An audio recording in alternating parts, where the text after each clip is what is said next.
Hey guys, what's going on? Mike the Caveman Q here again for Paleo Problem Long Island, MikeTheCaveman.com. Today's question is, can a gluten-free diet actually lead to diabetes? I'm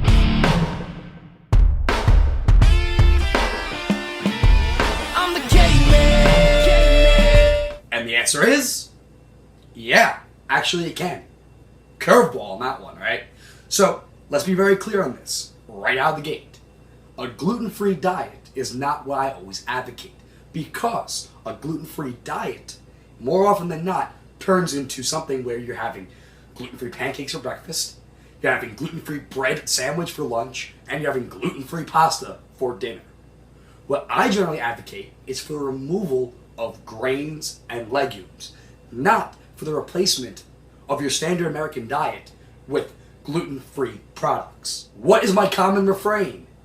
Eat real food.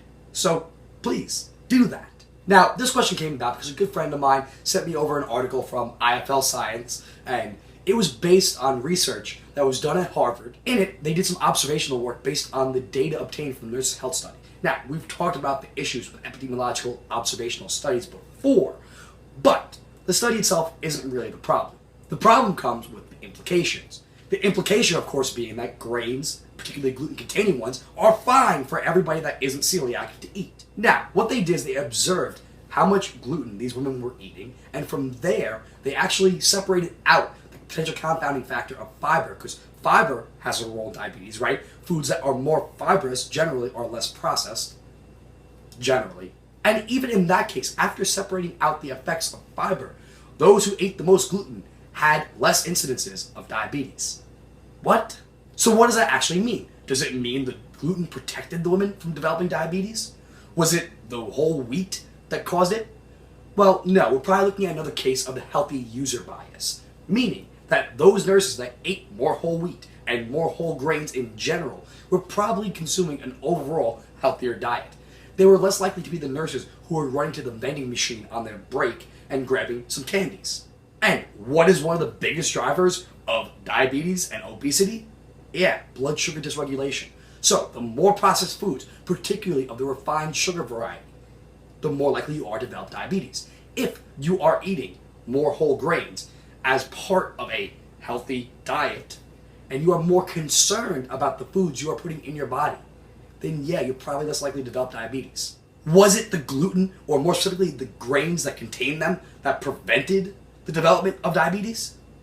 Not necessarily. You cannot draw that conclusion based on observational data alone. And the fact of the matter is, we don't have the clinical data to support that. Unfortunately, there's another one of those cases of fake news in the nutritional sciences.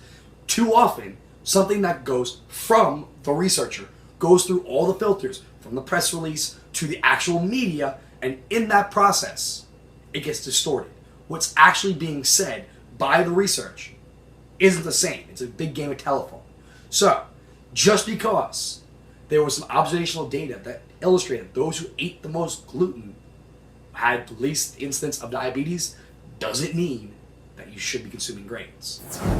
So, your biggest takeaways are that, yeah, a gluten-free diet can in fact lead to diabetes if you are focusing on gluten-free treats.